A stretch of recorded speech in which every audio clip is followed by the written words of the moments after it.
Ping. It doesn't make that sound anymore, which is fine. I actually don't like that sound at all. Whatever. I'm just saying, I don't like it. So back in the day when we first did City Talk Fall River on YouTube, they would have a little zing sound when, to let you know that it was live. And Derek Morgado, who's not here with us today, would try to, pinpoint when it would actually do zing. And he was always wrong. I think he was right one time out of the 47 Maybe shows. Twice. If you want to give him two times, that's fine, Nikki, but I'm giving him one. And we've done 47 episodes now on YouTube. That's great. That's awesome. Not to mention all the ones we did at BCC way back then. Way back. So we've been pretty consistent with this podcast, even though I know that I've had a lot of computer troubles along the way. We can't deny that.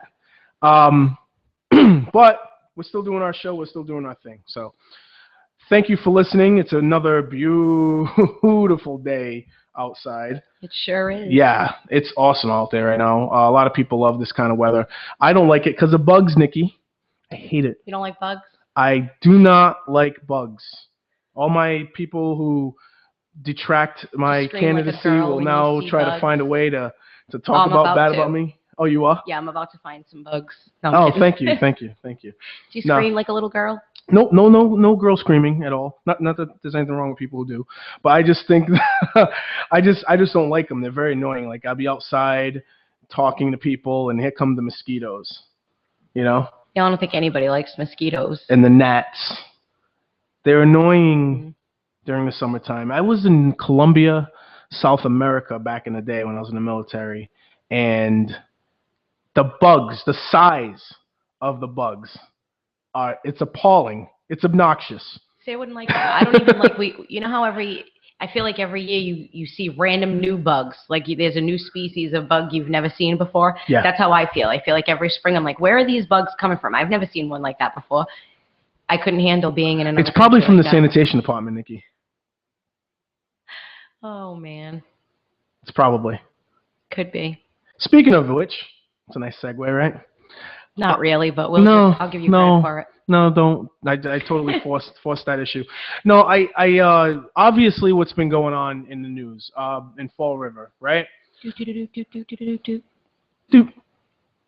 We have a budget situation going on in Fall River. Last week, the budget was not passed, and it was then rejected. In theory, in spirit, right. In spirit, by the city council. Ceremonial, perhaps. Yeah, it was a ceremonial rejection of the budget. So basically, what happened here is 6 councilors. And I'll just go in order, in alphabetical order. Councilor Cabaceres, Councilor Stephen Camara, Councilor Ray Mitchell, Councilor Pereira, Councilor Ponte, and Councilor Kadim, which is not in alphabetical order, but because he's the president, I say him last. All 6 of those councilors voted no to the budget. The 3 that did, Councilor Joe Camara, Councilor Pam LaLiberty LeBeau, and Councilor Stephen Long, all voted yes to the budget. However, what happened after the vote of no and yes, they decided to go a step further and reject the budget. And they did that whole process wrong. The problem there is that they needed to do a line by line. For each appropriation. Line by line, a rejection of each. So they didn't do that. So they're going to have to bring that back to the table, I believe, next visit or next meeting, whenever they have that. I think it's going to be Tuesday. Yeah. So they did it wrong, I guess, and that's that. So maybe, I don't know if it's possible. Wait. I just what you said. Well, they did it wrong, and that's that. It's like, oh well. I know, like no big deal. Nobody's saying a word about it. Nobody, besides some people on Facebook and here and there. But it seems as though there's a push by some in the community to try to make this council look like it's doing a good job. You hear it on the news. You hear it on WSIR. Oh, this council is asking questions. They're doing a good job. When you get to actually watch the meetings and see what's going on, you know that there's a lot of mistakes being made, a lot of distractions are occurring, and of obviously following some procedures. It's not working out too hot for them at all. Also, and this is something that I reached out to a Herald News reporter very recently. There's a lot of snarky commentary going on among the counselors and towards the administration, and all these little sidebar conversations are going on all over the place. People are getting up from the council floor and just going to the back for whatever reason over and over again, not just a couple of times. It's just that's not being reported by the news, and I feel as though it should be. We do it here, but we're not really the news, and we only have maybe 100 or so listeners. Talk. Yeah, we're a podcast. We're not journalists that have the outlets that the media has out there. We get about maybe 100 or so, viewers, maybe more, depending on who the guest is calling in. So we don't have the same reach that other outlets do. So to me, it would be important for these outlets to actually report everything that's going on, not just what they feel is important to them. So going forward, we had a counselor, 2-3 months ago, just outright swear at another counselor right there. Not reported, not talked about, only talked about in certain Facebook groups. Just an outright swear. Now, we've seen Dr. Mike from WSAR talk about you spend the entire day talking about Jordan, who runs a Facebook page, how he dressed on Halloween. They constantly talk about Jordan, even without saying his name. It's insane. Right. So that gets reported on WSAR and all that. But when a counselor literally swears disrespectfully at another counselor at a council meeting on the taxpayer's time, nothing's being talked about. Not. I mean, because that's not news, or rather, excuse me, that's not an attention getter. I think it is an attention getter. I do too. It's just that there's a little bit of an agenda. Not the attention that they're looking for. I believe there's just a little bit of an agenda to hold certain people to the side and call out other people. They don't want to always call out the people who are doing something wrong, which is just sad to me. I mean, that's our media failing us, because people don't have the time all the time to go online and get overly informed the way that we do. You know what I mean? Or they don't have the time to go to the council meetings like I try to get to all the time. They don't have that time. They want to be informed. They're trusting these media outlets to give them the full story. And of course they're not. Bits and pieces, cliff notes. Not even cliff notes. There's not a single note that's talking about the lack of decorum that the counselors have. Right. There's plenty of news. There's plenty of news out there on the decorum of the old ladies, of the decorum of the quote recallers. That's been talked about and reported on many occasions. Still is. As a matter of fact, Council President Kadim was elected to be that council president, because they were expecting him to talk about the decorum. That was his first speech at the first meeting, was about the decorum, but it wasn't of the decorum of the counselors. Right. It was of the crowd, of what the audience is, what he calls the people that sit in audience. The audience. That's what he has called them in the past. So to me, they have it backwards. I think they have it backwards. I think the media, and many times, doesn't report the full story. And I actually appreciate the Herald News, I think more so than some of my friends do. Because I actually do. I read the Herald News quite a lot. I share. I won't say the paper as a whole. There are certain reporters that I appreciate more than others. But I share the stories. You know what I mean? Like I get as involved as possible, and so therefore I do read a lot of the Herald News, and I do try to listen to WSAR when I can during the news hour. And I even make phone calls in. I did a lot of phone calls the last couple of weeks into WSAR just to keep the conversation going. And yeah, they don't always do the job that we want them to do. And as a matter of fact, I'd say more often than not, they're not, especially on WSAR's hand. But at least they have an opportunity to get some information out there that's going on. And I feel like it's just one-sided on many different occasions. I think it's very one-sided. So, and maybe I'm a hypocrite. Maybe all we do is report one side. I don't know. I think we try. Well, I think we report the other side. Like, there's so much, because we're having conversation about what happens in our city. So during our conversations, we're talking about things that we've heard on WSAR, things that we've read in the Herald News. Right. So we're just commenting on what we're already being exposed to. Right. So I think that's more what it is. It's not that sometimes we bring forth information that those outlets aren't sharing. Right. But I wouldn't say whether it reflects being for or against one particular thing or another, you know? Right. It just seems, especially when it comes to decorum of the city councilors and some of the comments that are made at each other, towards each other, or... There's bickering, there's Right. other eye rolls and things Yeah. like that. I mean, there was a situation where Joe Camara asked a legit question about what in the world was going on with that budget preparation and audits committee that was voted to exist in order to try to be hands-on with the budget-making process and to be informed as to what's going on. And Joe Camara said it. He said that committee was made so that we wouldn't see all this confusion. Mm-hmm. And the three councilors that were in that committee are the three councilors who were saying they're confused about the budget. Right. That was Councilor Kadim, Councilor Pereira, Councilor Cabaceres. And he asked the question. He said, so I'm confused as to why there's so much confusion on the budget. And also, what happened at that one meeting you had? And has there been any meetings since? And obviously, there hasn't been a meeting since. I even asked that question to Cabaceres myself on WSAR. What happened to this group? He said that they had one in April, and then budget season came. And I'm thinking, wait a minute. You had May. Budget season didn't start till the beginning of June. Mm-hmm. You had May for at least 2 more meetings, at least. To me, it's a cop-out to say that we didn't have enough time to set up meetings. They've had these things. They've been meeting since Right. before the election. Right. We all know that. They talk to each other, and they've been meeting, so they do know what's going on. To hear counselors now still say, we don't have all the information, I think it's just disingenuous at that point. To see that they shot down an entire budget for one appropriation Right. is telling. That's a huge red flag right there. They didn't have and the theory behind that is, this is what upsets me so much.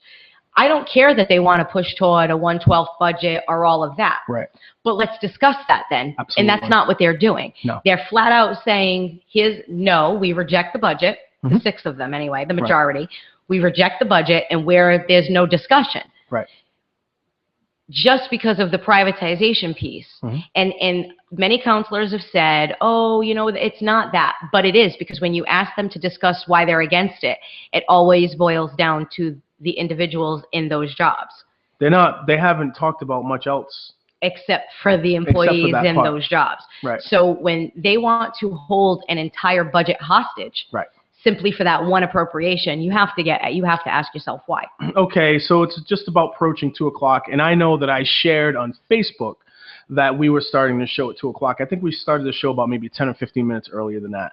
So if you're just tuning in, welcome to City Talk Fall River, the 47th episode. We're approaching 50, Nikki. Oh, man. 50 on YouTube. I keep on making that distinction that we had this show going on a lot longer when we were at BCC, which I liked BCC, but I like this a lot more. I like this better. Yeah, as long as I keep my apartment clean, we're good. Very much so. Yes, as long as we keep our apartment clean. I appreciate that very much. Yes. It keeps me on my toes, Nick. Mm-hmm. This thing would look upside down right now if I didn't have to do City Talk in my own apartment. I'm sure. Yeah. It's not bad. It's looking nice. I give you credit. Yeah, it's looking nice. And that's some of the reasons. Some of the times I don't want to have guests come in. I'm an eyeballer. I look at everything. So I'm like. Do you remember Miss Anonymous said she wanted to come in and sit with us one time? And I was like, no. Yes. I'd have to get the white glove out before I have anybody sitting in this place. No. So we're going back to this budget talk real quick. And just the media's role in this. I do appreciate the information that gets put out there as far as what's going on with the union labor dispute. There was just a recent article that I posted, and it talked about the union's position as to what state law is saying needed to happen, that arbitration needed to occur before they even started bringing a private company or a private contractor into this. And then it gets disputed with, because that was the attorney from the union. However, the city, no comment. The lawyer from the city, no comment, nothing. But the discussion that occurred as I shared it on social media was, well, they had that, but that contract was, null and void in 2015. July of 2015. So their contract, the DCM contract, Local 251, ended. So that if that contract is null and void, then they don't have an obligation to continue this discussion and talks. Right. That's not an argument from the actual lawyer. That was just some discussion from some people that were involved in reading that article. So I would like to know, but it's weird, Nikki, because do lawyers usually go into the media and tell people what their argument is in court? You don't usually see that. Well, sometimes, I guess. They give little tidbits. That was a straight, this wasn't a tidbit. They were like, mass state law, blah, blah. Like, they were going into the entire process. Do union lawyers normally do that? I've seen that more so than I've seen, like, if you were a defense lawyer, you're not going to go out there and say, this is our defense. This is what we're... Well, I You're know not that gonna I do haven't that. always posted every little tidbit of information that I have. I do hold some in my back pocket, Because in court, you're going to want to bring that argument there. Yep. So there's something going on there. Like, to go that public and Well, that all right. that detailed in the information? I'll give you my theory. My theory is that the union knew that all of this was going to take place. They knew way in advance that they wanted to take the city of Fall River to court. The reason that I say that is because if the contract with the DCM union expired in July of 2015, this is long before the election for mayor even started. So this is negotiations that should have been going on with Sutter. Sam Sutter met with them twice. I believe there's an article out there, we'd have to find it again, that said that he met twice. But I also read in that same article, it said that they didn't want to come to a decision. They wanted to wait until after the election. When you say they, which I believe would be the union and Sutter. Right. I believe I want to make sure that both was of a them mutual agreement. Yes, I believe Right. it was them both Right. that they wanted to wait until after the election. Now, when you think about it, if their contract meant that much to them, and we all know that Jazel Correa was talking about privatization when he was a city councilor. I mean, there's a meeting from June 15th, 2015, the Ordinance and Legislature Committee, where Jazel and Ken Pacheco had that whole exchange where Jazel explains why he believes that privatization would benefit the city of Fall River. Right. And Ken basically agreed with him. Ken said, I don't mind privatizing, but I want my workers. He said, what am I going to do? What am I going to do with 55 and 60-year-olds with 5 to 6 weeks vacation? We can't bust those sidewalks. They can't be out there That's busting what those the sidewalks. young bucks are for. Yep. That's my favorite. My favorite line is, that's what the young bucks are for. So I just, when I put again, I say we should always make a timeline of events, right? If you make a timeline, it's easier to see from start to finish what puzzle pieces belong where. And it just tells you a big story. It gives Right. you the bigger story, not just one chapter. So we're in a situation where the contract has been null and void since it's been terminated since July 2015, as Nikki stated. Now we fast forward to, also the other detail is they mutually agreed to wait to do negotiations. After the election, not even knowing who Right. was going to. Not even knowing who Right. was going to be the mayor at the Right. time. Now when Jazel comes back, or he wins, and he brings himself back to the table, they tried. They had about 4 or 5 different appointments set. Right. From what I was informed personally that some things were asked from the administration about cuts, about cuts to some salaries, things like that. I was also informed by the same source that they did not want any cuts. The union guys did not want any cuts. They wanted to keep it exactly the way it was. And so therefore, then now fast forward to the press conference, and Jazel says we were at an impasse. Yep. Him and his lawyer are right there. We're at an impasse. We had to move on and go into the privatization. Right, we're going piece. into the budget. They Right. needed to know exactly what we were getting into. There was an article also that reported Jazel had a date set to do another meeting, to do another sit down with them, and they declined or they canceled. And it just seemed like there was some games being played. And I'm not saying by one side, but it just looked like it wasn't. I'll say it from my Right. point of view. There's a game Right. being played by the union. Now, Nikki says that, right? Nikki says that games were being played by the union, right?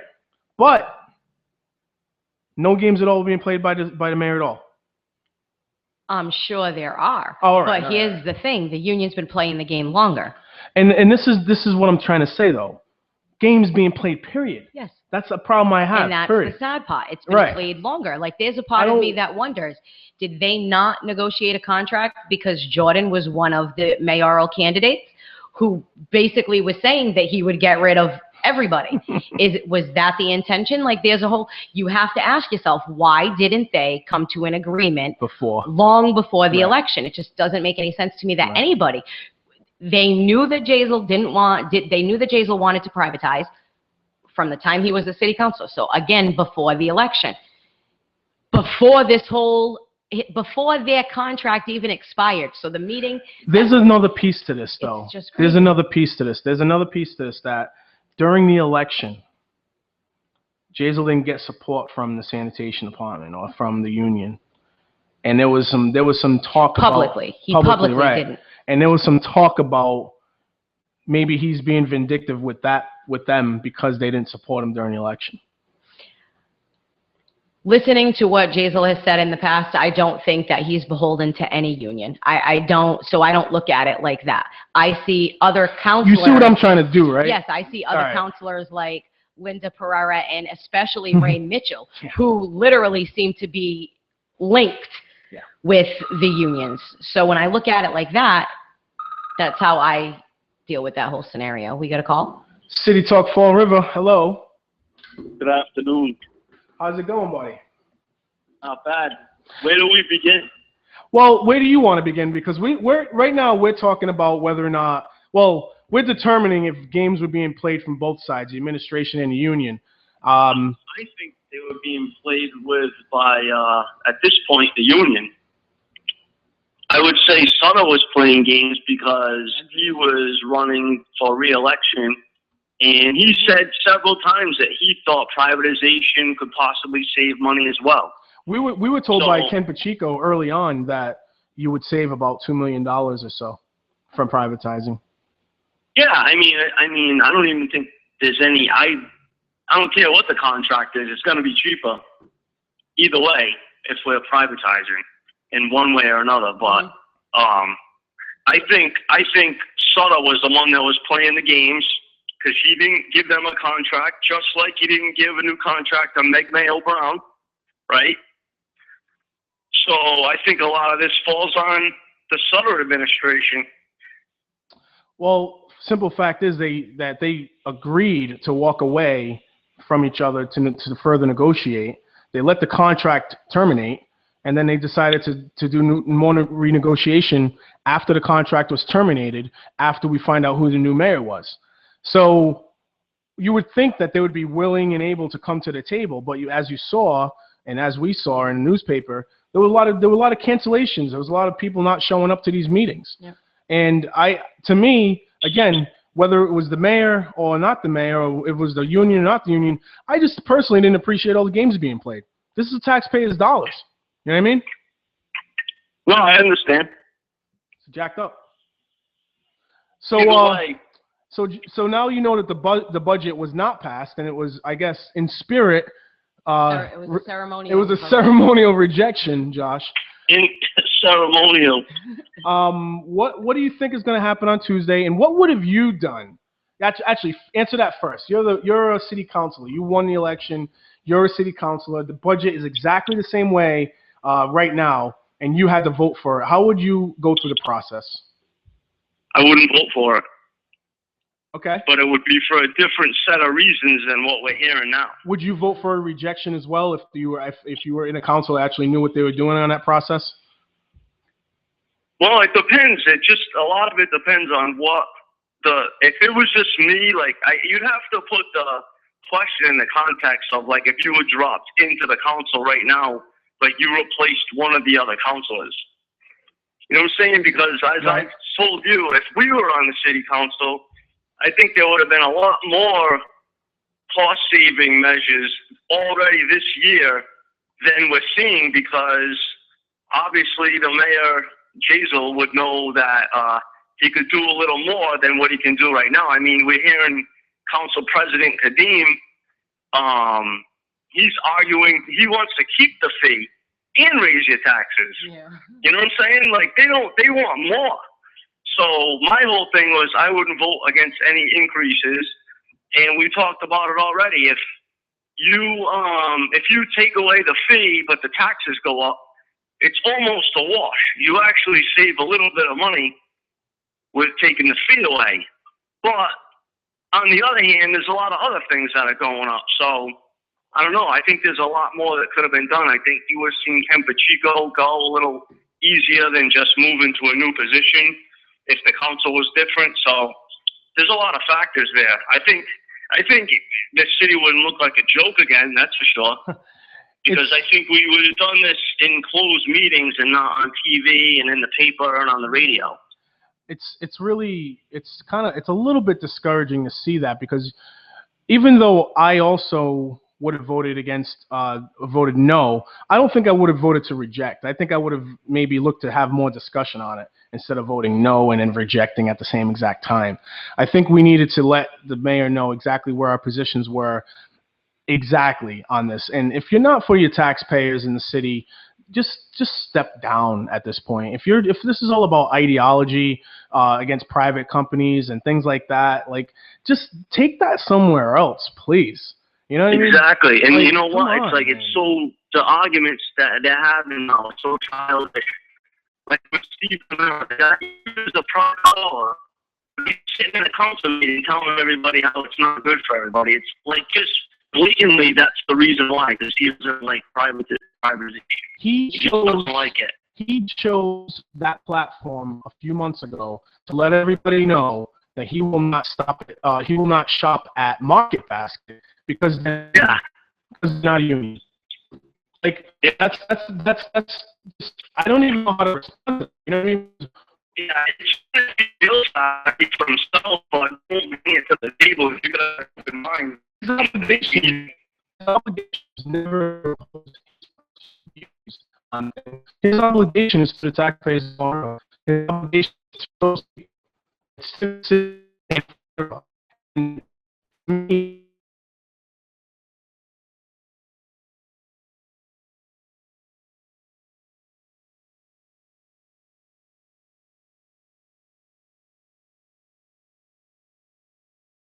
so maybe he's doing something right. I don't know. They love it. They love it. The abuse. I think the people in Colorado just like the abuse. Yeah. They complain, and then they just pop these people right in. I'm not sure how the next election is going to go, but I think we have an obligation. Whoever is out there who's planning on running against this way of thinking in Fall River for so long in politics, if you're planning on doing that, I need you to really consider letting the taxpayer know personally what you plan on doing as a councilor or whatever, if you're a mayoral candidate or whatever. You need to let people know that you're going to either raise or not raise taxes, or if what circumstances are going to let you vote yes to a budget. I think people need to know these things. I think they need to know these things immediately before they even start thinking about taking one of your cakes, one of your pies, one of your chicken soups, or anything like that when you're running for your election. I think people need to start paying attention to what issues they're really about. Because I really think that if you had a lot of what was going on, that now, if people said, yeah, this is the way I'm going to vote as your city councilor, I'm almost sure that half the votes that they got wouldn't have been had. You know what I mean? Oh, probably. I'm sure, because one of the most frustrating things for me is to know I ran, and then people that voted for me voted for, like, Kadim and Cabaceres. That's frightening to me. I think we just have an obligation, and as you know, I'm going to run I think we all have an obligation to let people know exactly where we stand on every topic in the city, you know? I hear you, man. So- Well, I'm gonna listen to more of the show over here. Well, one more thing, and What's up? just to emphasize this piece, in 2014, I believe it was an article that Nikki posted just recently, or maybe it was 2012, but I think it was, 2012, we it talk was- about Irony Man. yeah, well, no, I was talking about how Linda Pereira made a comment about the purple bags, how she was against the purple bags, and that the taxpayer, That was in 2014. it was 2014, now the taxpayer didn't, have the money, or they were burdened too much to deal with these purple bags, and she was against them in 14. Then literally a year later, she was completely, telling stories, telling lies about how she saw bags in Fort Lauderdale and this, that, and the other, right? And how if we want a service, we need to pay for it, and we need to pay. That's the kind of thing that I'm talking about. Whereas you're hearing one message from the same counselor 1 year, and then literally a year later, a whole different message. To me, as a voter, how are you not picking up on this? How are you not seeing this? Well, I don't It's mind. blatantly obvious. I don't mind if anybody changes their minds, but there needs to be some kind of an explanation behind it. She doesn't have any valid reason. Like if she came forward and she said, yes, I was against it at first, but I realize it's very beneficial to the city of Fall River, that's one thing. But when you just say, don't eat steak, buy the bags, there's not really much behind that. So can't back that up. So, Oh my God. So Josh, thank you for calling in, and I just I wanted you, because I don't know if you're going to run. I know you've been telling me people you're not going to run. I want him to I think there's a so lot of bad. people out there that still have hope you are. So I just want, I wanted people to know what your position was on this budget, particularly, even though it is an unrealistic kind of thing. It's kind of like comparing Bob Cousy to Stephen Curry. You know what I mean? So. Yeah, it is. She can't even, because of the dynamics of everything that's going on. I think ultimately on Tuesday you're going to see two people flip, and this thing's going to get passed, and they just want to create some chaos for a week. Well, no, is that even possible? Yes, because it wasn't voted properly. So it They wasn't. could go in so there they in have 5 to- minutes and pass that. But no. So it was voted to say no to the budget, but it was the rejection piece was the wrong part, right? Yeah. So they're not going to revote the yes or no piece. They're just going to revote the rejection piece, right?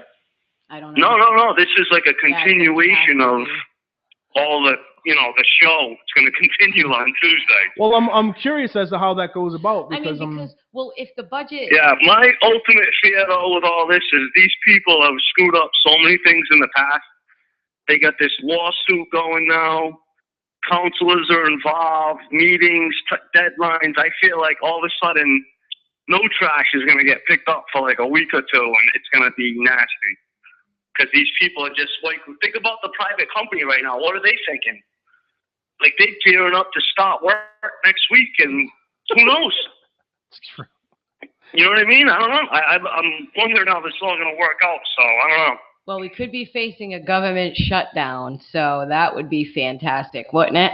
Yeah, that would be the best thing ever if they just shut it down. Imagine all the money we'd save in 1 week. They wouldn't want to tell us how much we saved in that 1 week. Yeah, no, it'd be a lot of money, but it's just, I don't know. I think it's just more just chaos, a big show, and then till the next event, Well, there you go. I wanted to just thank you again, and we'll be out there Tuesday. I'm pretty sure I'll be sitting there, and you'll be texting me and let me know what's going on. Give me your opinions on it. So thanks for calling in. All right, later. Bye. What I was going to say is just JS. because, Jazel has the chance to put forth a 1/12 budget as well. Yes. So that... I'm curious as to how they're actually going to go about this. Are they going to revote yes or no, and then I think so.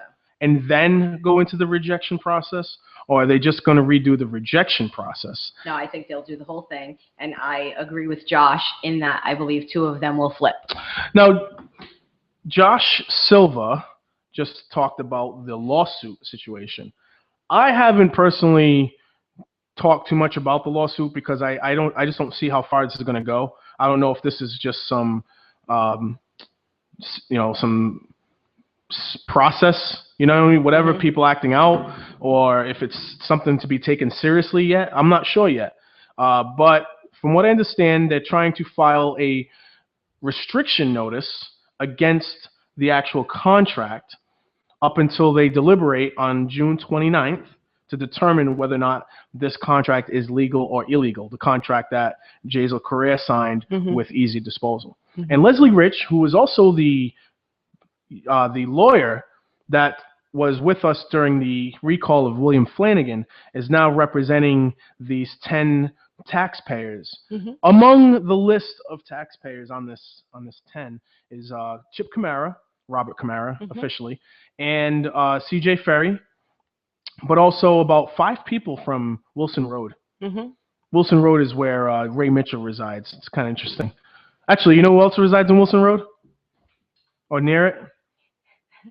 Cliff Ponte, but I don't think he's involved in that. I do think Ray Mitchell's involved in it, though. Ray Mitchell is involved. Yeah, I do feel that. It's just my opinion on it. He is involved in it, as he should not be involved in it at all. I think, yeah, that's just my personal opinion on it. That Ray Mitchell has definitely involved in this. Yeah. But right now you got Chip Kamara and and C.J. Ferry getting involved in this, and Which is great, and I don't take this 10 taxpayer suit away from anybody. No, they have a right to Everybody do it. has I just don't know if absolute it's right to do what they're yeah. doing. I just don't know what their position is yet. It was surprising to me that it seemed to have been gathered quickly. Yeah. Because I know for a very long time I've been delving into the information about the Waste Zero contract and all of that, and I didn't see anything that would have given the council at that time the right to decide whether that contract should have been voted on or what have you. Everything that I found always led back to the mayor having the ultimate decision. So I'm not sure So how that's Leslie, going to play out. so Leslie Rich has let people know in the newspaper that he has checked through some ordinances and checked through some charter Mhm. review information, and I am not 100% sure yet exactly what he pinpointed, because I don't think he pinpointed exactly what it was that he looked at that gives him the argument. I don't think he publicly stated that. I think he just simply said, I've checked through some charter and ordinances to back ourselves up here. However, you yourself looked at an exact piece of state law. Well, I've been. Like, that's the thing Right. of it is although it might not be the same contract, it's still the same subject. So I've been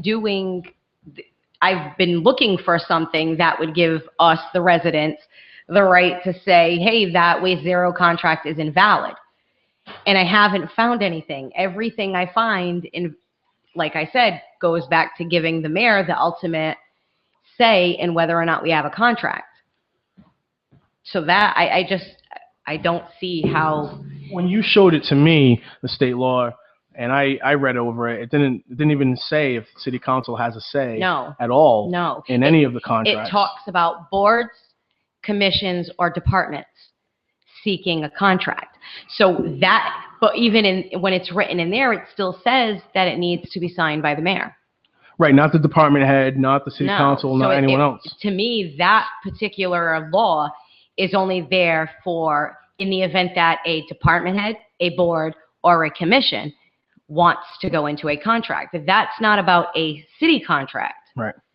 You know what I mean? An ultimate. I'm not 100% sure what their position is yet. Yeah. I don't know. It's hard to tell. So. What the argument is yet, but I know that separately, C.J. Ferry and Chip Kamara have spoken against the mayor on many different occasions on many different topics. So I thought for sure they would have hit him with insurance if that was such a big deal. I thought that's where it was going. I was surprised. So now we'll see if this is just an vendetta or if there's a legit argument for the people. Well, I'd like to hear from the 10, the people who want to move forward with this lawsuit. I want to hear what they have to say personally and why it's so important to them that we don't have this contract. I've been sitting here asking people to give me something that shows that privatization, the contracting out of our hauling of our trash from the curb to Airport Road. Good job, Nikki. Is going to be detrimental to the city of Fall River. Right. I hear it. And I'm saying, okay, then show me. Right. Where is it? There has to be, with so many communities in not only the state but the country, privatizing their hauling. I don't see any statistics, reports, data stating that it was detrimental to any municipality. Your family is very familiar with the game of baseball. Yes, they are. I'm not asking in a question. I know for a fact.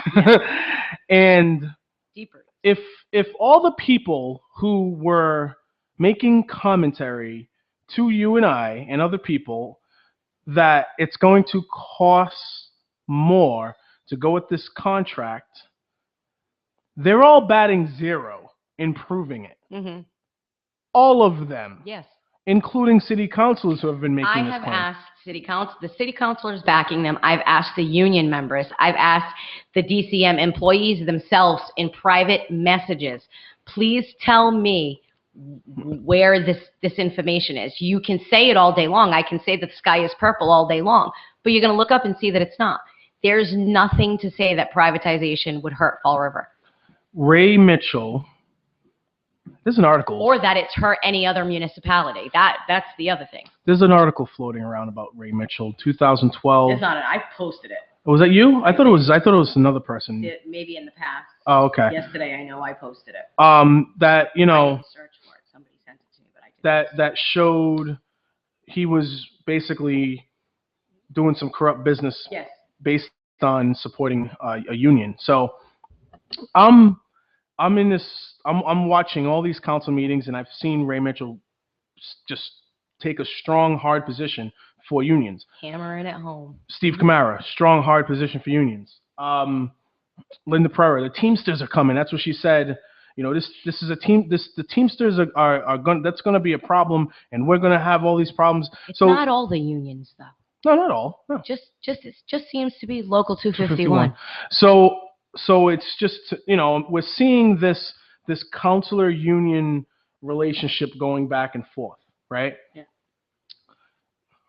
And you have to wonder, are the counselors, by supporting the union, do they believe that by supporting the union they're supporting the entire city? That they No, think they're supporting themselves in the votes that they get. That's exactly how I see this.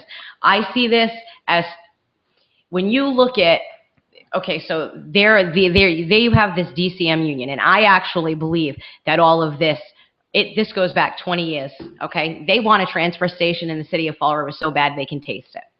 And when I say they, I'm talking about probably Ray Mitchell, Linda Pereira. These are certain councilors that seem to discuss it over and over and over again. When Flanagan was mayor and they worked on their contract, the DCM contract, if you go on to Local 251's, their actual website, there's a section on there that discusses that they won and they got to renegotiate their contract because the city of Fall River will be in the future building a transfer station. That equals more city employees, which equals more union members, which equals more votes depending on who they back and who backs them. So if Linda pushes for a transfer station and Ray pushes for a transfer station, that's more votes in their pocket. More city-run programs in Yes. city, more union influence Yes, in the that's city. the only reason. We already have a transfer station in the city of Fall River. Why they would want to build another one, environmental reasons, would be crazy to me. It's just foolish, especially Linda's waving around the Republic contract, right? Their offer or whatever it was, she was waving around. So it's just it's all smoke and mirrors to me. It's just their way to ensure that they get the votes that they want in the future. And that again, that will always and forever be an amazing. Just build a timeline. That will always and forever to me be an amazing situation that she was able to get herself on the front page holding that contract. Mm-hmm. She's not a lawyer. The Republic hasn't come public at all and said, hey, we have a problem with the city and this, that, and the other. Yeah. Just Linda Pereira holding on to this paper, and it'll never leave They my don't mind. want to privatize, Yeah. right? But she'll wave around, what about this contract? It just doesn't make any sense. It doesn't make any sense at all. Not to me. It'll always and forever be in my head as she's very talented in just tricking a bunch of people. Just people. Just tricking people. I can't get it. And you know, kudos to her. Well, she does have something, because Master. even for me, sometimes she talks. I The find master. myself Yeah. going, all right, Linda, all right. But then she'll say something like, don't buy steak. And I'm like, oh, there it is. You know, She is the master. Yeah. That's it. Yeah. That's it. There's nothing I can say, man. The master. Anyway, I'm gonna try to be a different alternative. But hey, if that's what the people want, that's what people want, man. I can't argue with it. Can't fight it.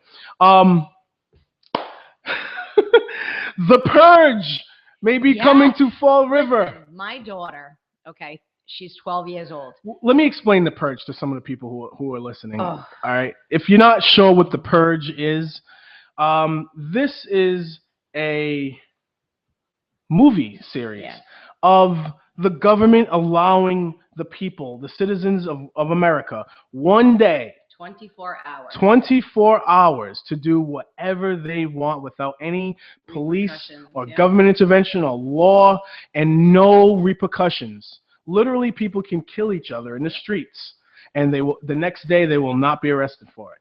For the other 364 days, they have to be law-abiding citizens. But for that one day, they can get it out. So it's like they call it the purge, so that way you're purging all these bad, feelings and energy that you want in you to be out.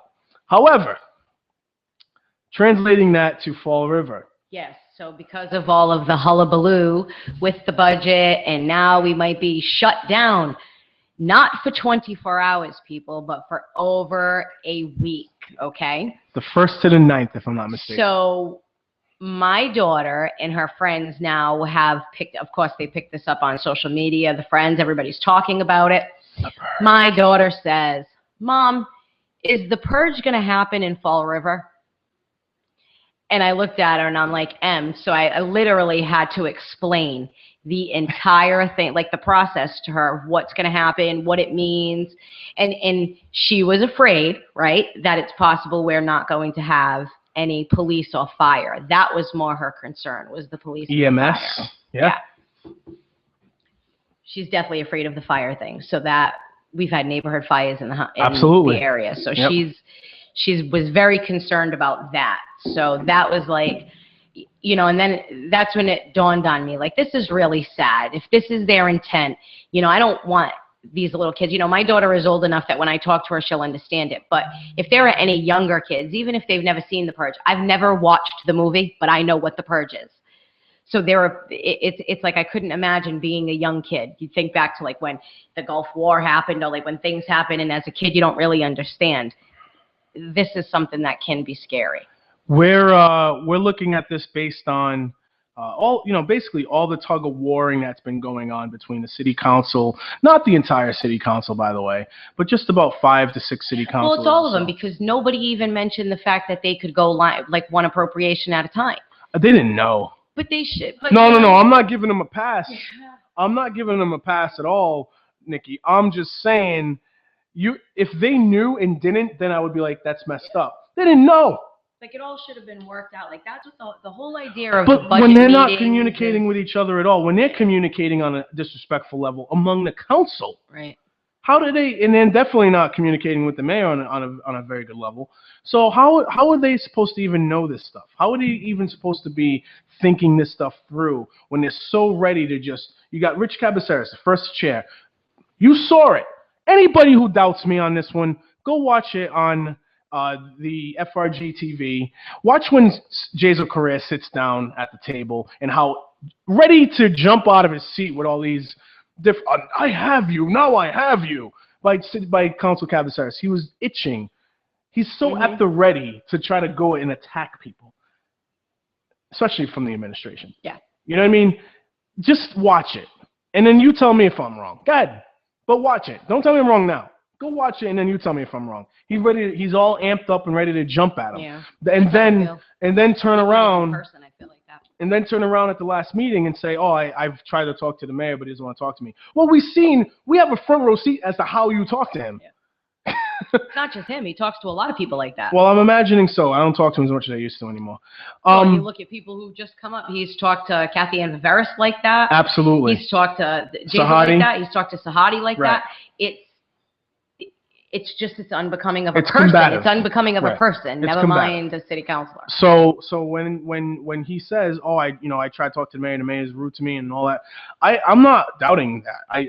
I actually would be surprised if he wasn't met with some type of chip on his shoulder. But that's a two-way street, and we got a chance to see how the two interact, and it's not good. And he's interacting the same way with the councilor on the side of him. And the council on the side of him is going back and forth with him too. So we're seeing all this.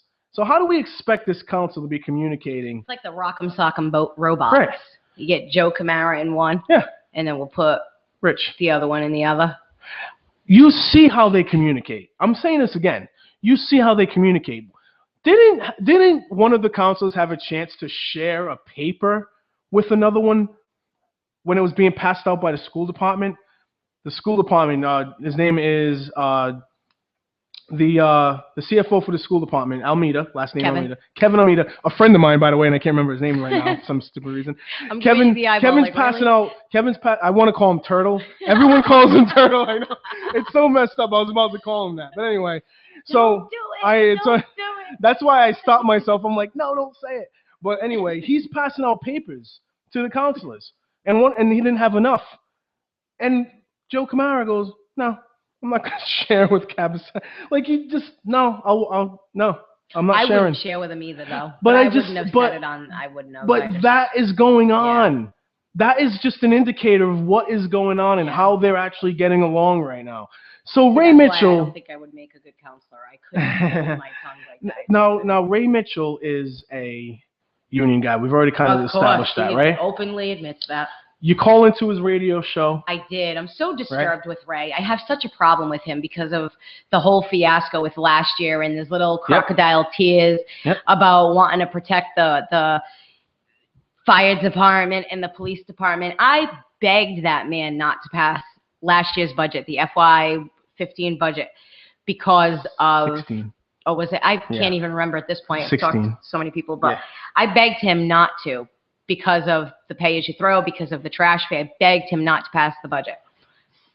Face to face. This isn't, and he was, and I told you he looked defeated to me. I felt like he was defeated, like this is really what he believed in his heart of hearts.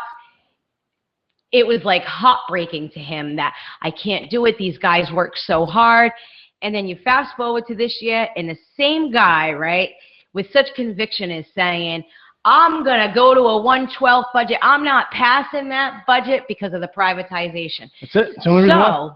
So he really, like, that's so disappointing. Like, you're just a rotten person. Like, you don't even have a heart. Like, that's kind of how I look at it. You pretended to care about the fire department and the police department when ultimately all you cared about was that the city was going to be making more money with the fees. That's what you wanted. That's what you got. You just pretended you didn't want it. And then today it's, oh no, nothing bad's going to happen. It'll all be fine. Last year, the city is going to go to hell. This year, we're cool. This year, we're cool. Over 22 to 24 employees in sanitation. That blows my mind. Last year, meeting net school spending was so important, but they never met it with Sam you're Sutter. not kidding. Oh, that's cool, though. We could just, Right. Sutter's a good guy. Hey, and Macy, right? Macy Oh, my goodness was gracious. the king last year, right? Judge Macy. Judge, I've been on a few things with you, huh? Judge Macy, this year, no dice. Well. So Judge Macy's word was gold last year when Sam Sutter hired him. Gold to two councilors in particular, Linda Pereira and Ray Mitchell. And then now this year, Judge Macy. He's not a judge anymore. Right, he's not a judge anymore. But Macy, who's still the corporation counsel, stated to them, your concerns, if you're voting no on this budget because you're concerned about this labor dispute, please don't do that. It's not the way to go, right? And now the same people who were worshiping him last year saying, oh, and they were seriously praising him last year. It wasn't even like now Ray Mitchell on his radio show. He stated to me, because I called first, stated to me, I showed this contract to two lawyers. He didn't tell me who the lawyers were, but I showed him the two lawyers. And I said, what about Macy? Macy said there's nothing to be concerned about. Oh yeah, but I really trust these. But I really trust these two mysterious lawyers. I asked him to flat out name. I didn't get to listen to that I part. asked him, what are the lawyers' names? What did he say? And he said, oh, well, that wouldn't do anything for them. Of And then- course not. Of course not. It wouldn't do I know. I anything said for to him. I them. said, well, My we had. call was recorded, so hopefully that'll get posted soon enough. I said to him, our two lawyers. We had two lawyers for mayors last time. They weren't exactly the most trustworthy individuals. Yeah. They didn't actually follow through on all their Somebody comments. tells me, like, oh, I got a lawyer. I'm like, ooh, really? But it's just weird. Again, you talk about how I talked about how Linda Pereira had not supported the bags officially, and then of course did and lied and everything else. And you have a situation where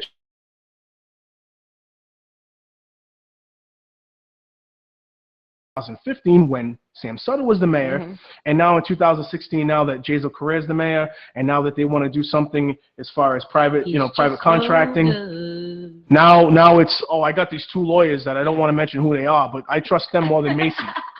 Oh, well, okay, great, Ray. And after the budget was not passed, and after they screwed up the rejection process, the day after, you always got to listen to the Ray Mitchell show, man.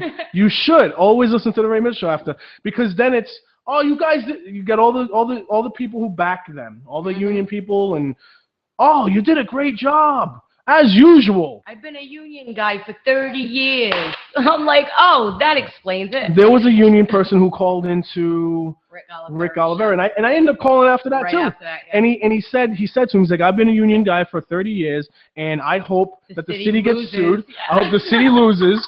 And Rick Oliver, of all people, was like, so you're gonna put your union beliefs in front of the city? And the guy said yeah. yes. And you know what?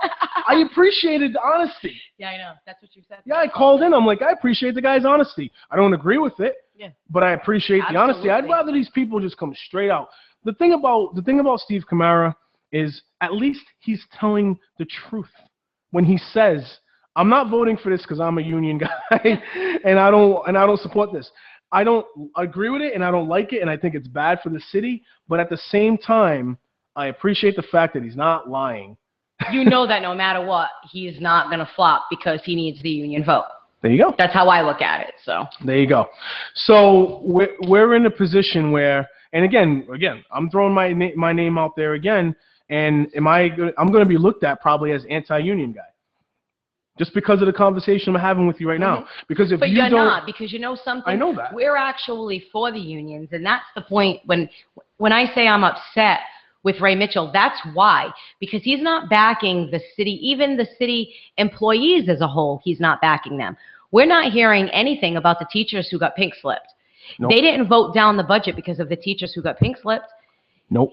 They don't make this much. They weren't willing to shoot down a budget when the fire department was at risk or the police department was at risk. Yeah. But they're willing to do this for the sanitation guys. Right. I mean, and let's be clear. Well, there's a difference though. The privatizing, there's no one privatizing in the school department. Because it's illegal. Right. It's illegal. You cannot privatize education. You can't privatize public Right. safety. I'm just throwing it out there. But this is the one section that we can. So, Yeah. and they're stepping there, And they're jumping all stopping over it. So what does that tell you? They know that they need these votes. Right. That's the issue. The issue too. And notice sorry, go ahead. I'm sorry. No, the issue that I have, again, and I asked Josh this question, I'm going to just throw it out there. If I was sitting in those seats, would I have voted for the budget? And I campaigned a certain way. Campaigned a certain way of not wanting to raise taxes. So no, I'd have to talk to the mayor about it. I'd have to give him my position and say, I can't say yes to this because it has a tax raise. It would have been a different budget sitting in front of Right. you, I think. Definitely, because there would have been What other Josh things said involved was in that. correct.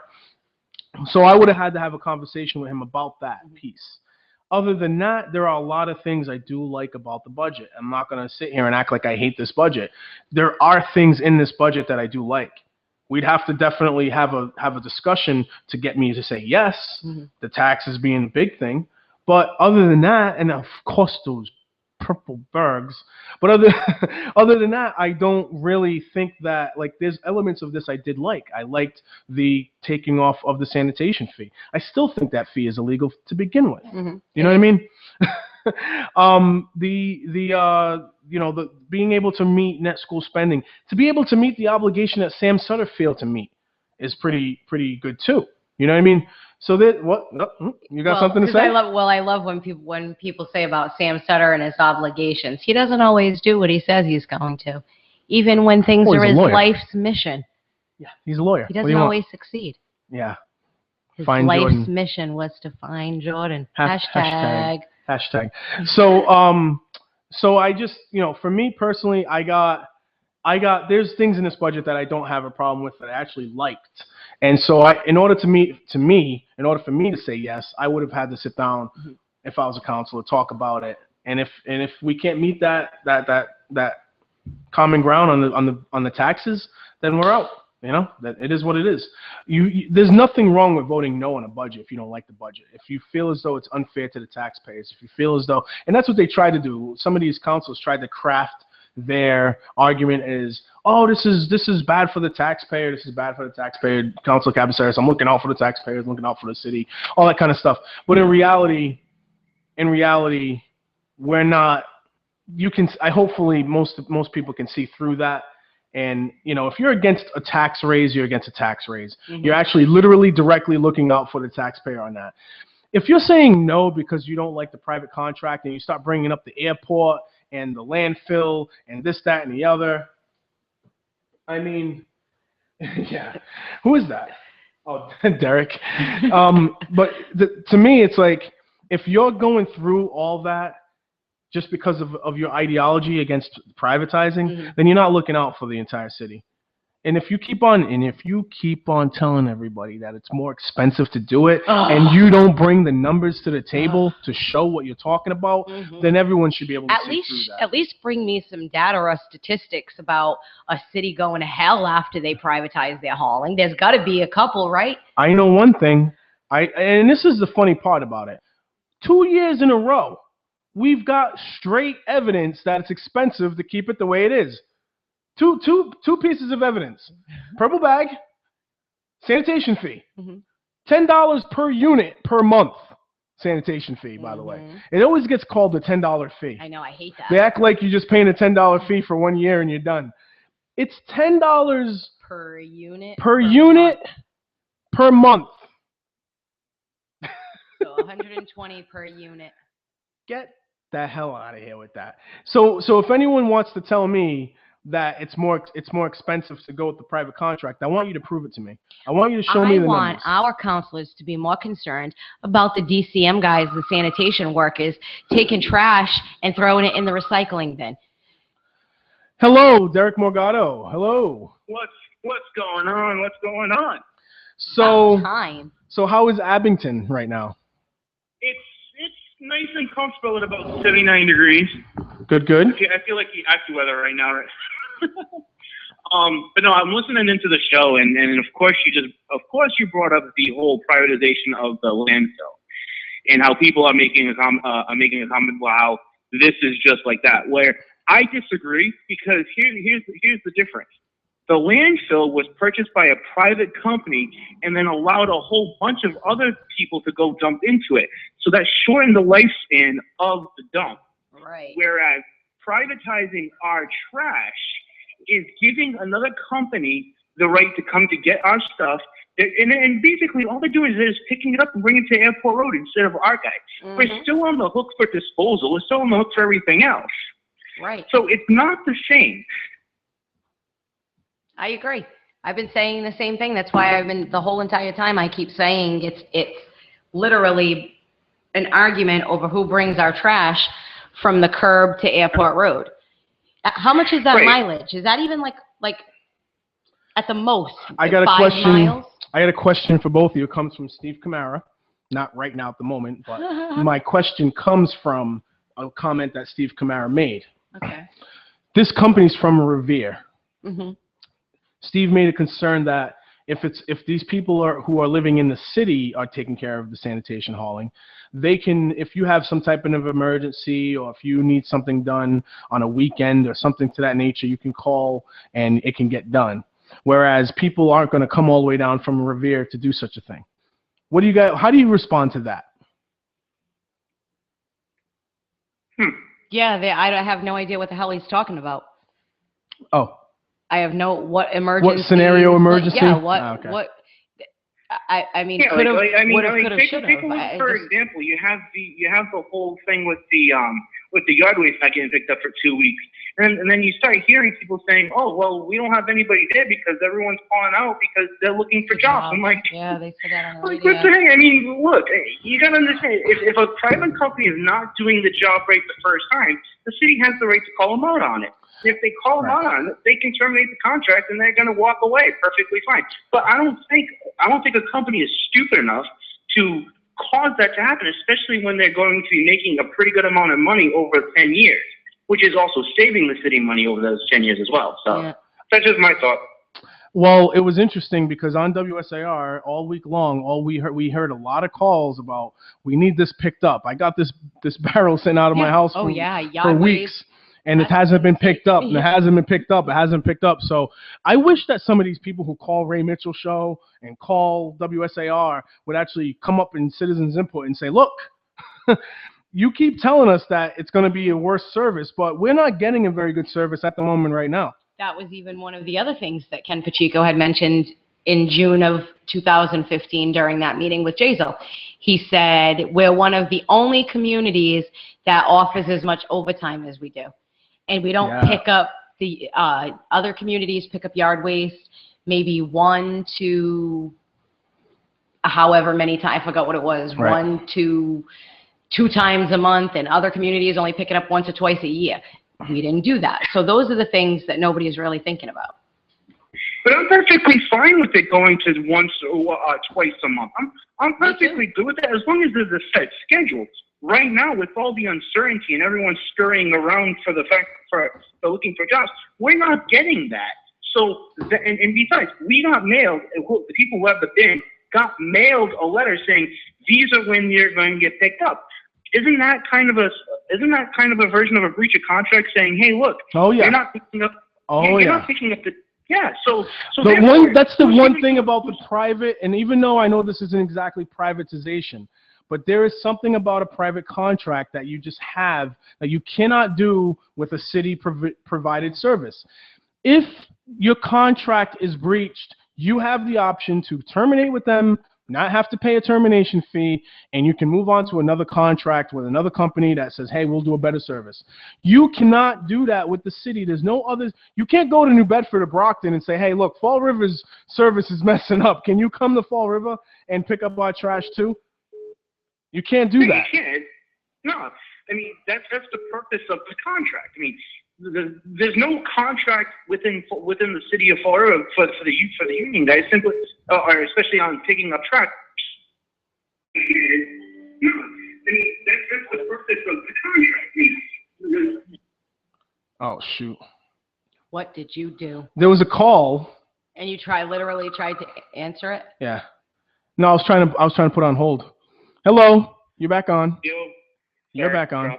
It wasn't you, it was Trop. It was all your fault, Derek. How dare you? Yeah. But no, I mean, once you have a, we're just going to put in quotes. We're using it with our thing. It's private company to pick up our trash. Right. I mean, and anything else. It's listed in there. It says, this is what you will do. Because if they don't, then it's a breach of contract. You can go after them legally at that point, and you're done. And then they're done. So, I mean, I don't think the argument is very valid. I think it's a weak argument to make on top of it all. So, we'll see how it all works out. So, are you ready for the purge? Yes, I'm actually very ready for the purge. I think I already know who to go after first. Oh, you're going to participate. Well, I want to participate too. Why not? I think we should party in council chambers. Oh boy, I'm staying home. I'm ready. I'm staying home. Dude, I got a baseball bat in one hand and a ninja sword in another. We're ready to go. Oh man. Nah. We have to prove that we don't need it. We have to prove that we don't need the government, not prove that we need the government. I think we'll be fine. You know, that's if you go out there with a baseball bat and start swinging like you Barry Bonds in the 90s. Not helping, Derek. Yeah, that's not helping it. I'm thinking more of like Cecil Fielder because I don't, I kind of have a little bit of a weight problem. So he was a little pudgy. I'll go with him. I mean, come on now. Come on now. But anyway, good day. You guys are killing it on the show. Keep going. Keep it up. Absolutely. All right, we got a phone call here. I'm going to accept it this I'll time. keep listening. Bye, Derek. We on? Hello, you're on City Talk Fall River. Hello, good afternoon. Hi, you were Rob, calling. You were Nikki, calling. how are you? You were calling Good, how are in. you? You were calling in while we were on the phone with Derek, so we had to put you on hold for a second. Yeah, I got bounced actually when you did that. Not Yeah, a I big deal. kept bouncing. Okay. CJ. All right. Here's the deal. All right. CJ. This contract is not a savings for the city. Okay. It actually results in a $12.5 million cost overrun over the entire extent of the contract. The savings is put at the front end of the contract in order to sell it. This has been reviewed by 3 separate independent accountants, including a forensic accountant from New York. The contract is BS. This isn't about privatization. It's about savings for the people of the city of Fall River. Show us what numbers. So how much is it going to cost more? You said 12 point. It's going to cost city 12.5 more.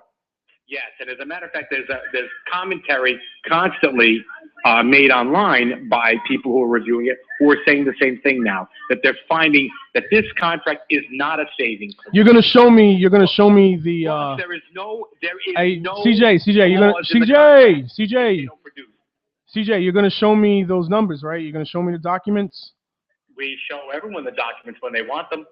Yeah, show them to me. Bring them. And we've done it numerous times. Just shoot And it to all me. you have to do is look at the contract over the period of the length of the contract and add up the numbers. Shoot it and to me. include in those numbers the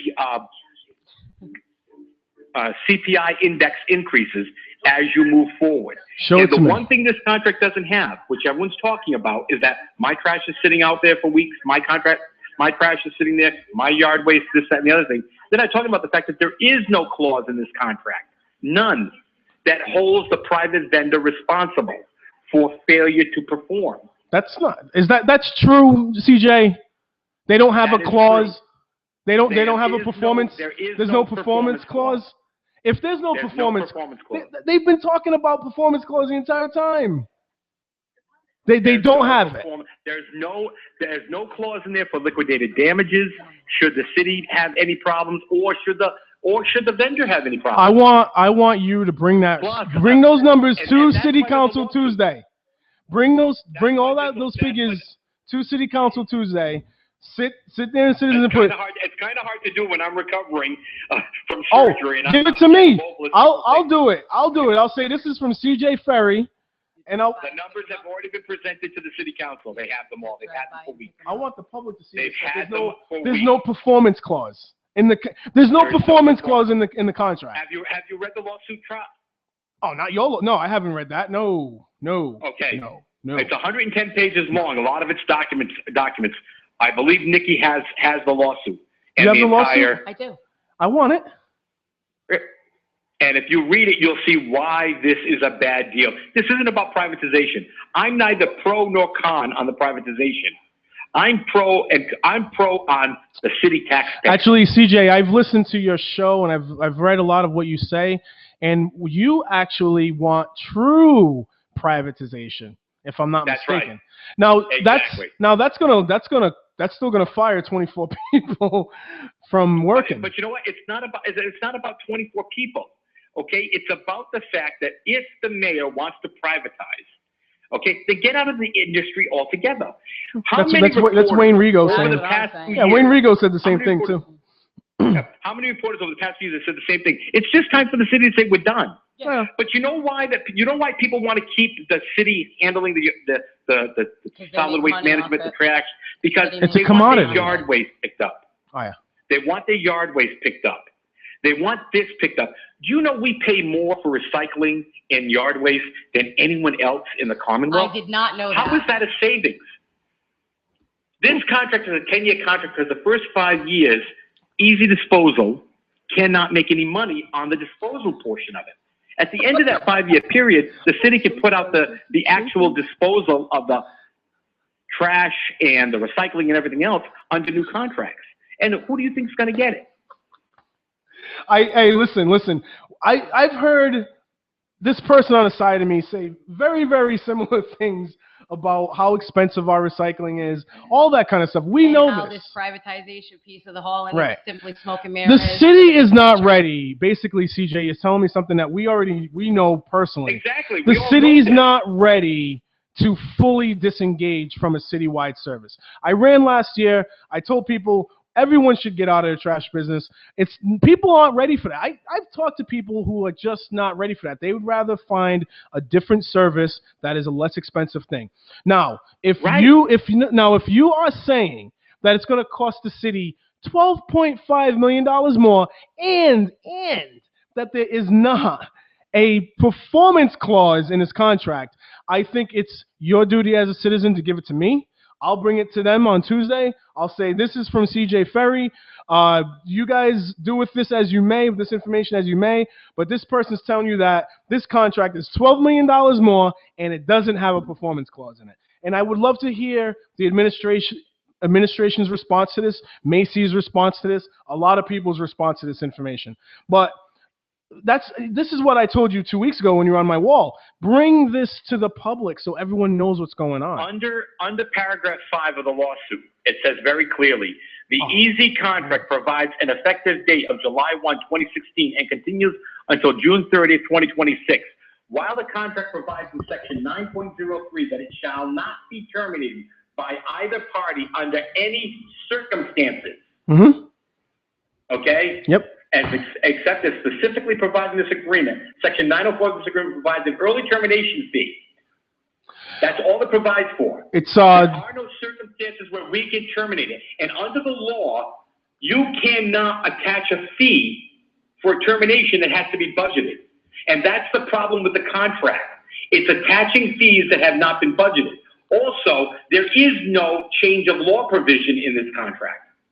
There's nothing in this contract which says that if the city council doesn't fund it, because they have the right to not fund it at any point in the future, all right, that we're going to be let out of the contract, that we're going to be hit with the fee anyhow. The timing of this call, CJ, stinks, because we're about to shut the show down at 3:00.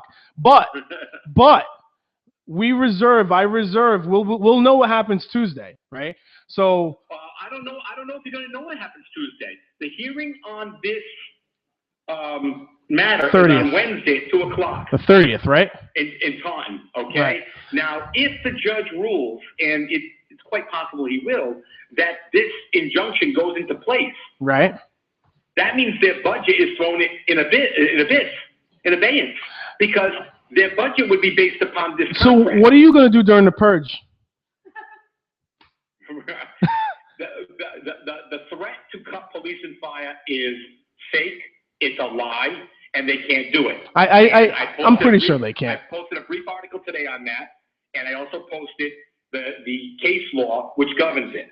The state would never allow police and fire to be next Saturday. Non-operational. Next Saturday, our show will start at 1. I was doing some computer upgrades today. Our show will start at 1 next week. You can call back next week and we can discuss more of this, but it's 3:05 and Nikki's got to run and I got to go soon. So call back. I'm not hanging up on you, but we just can't take it anymore. So we'll talk to you later, okay? Thank you.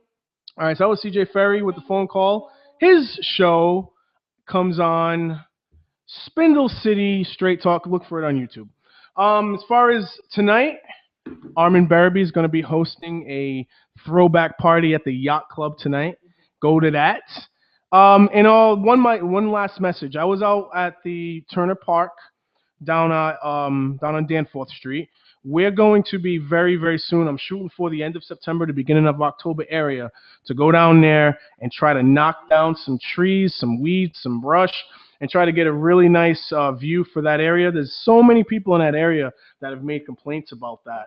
So we're going to try to get ourselves involved, not just myself, Angels Anonymous, whoever else wants to get involved. I'm going to pass out flyers to people in that neighborhood. So maybe, just maybe, they'll have a stake in that neighborhood. Not the steak that they're supposed to buy, Not basement. Not right. We're talking about steak like S-T-A-K-E. a stake in the neighborhood. So that way, if people are littering all over the place or throwing mattresses all over the place, they might have some pride in saying, you know what, take that out of here, take it somewhere else. So anyway, thank you for that. We'll be back next week, 1 o'clock this time, on the dot this time. Promise this time. See ya. Have a great day.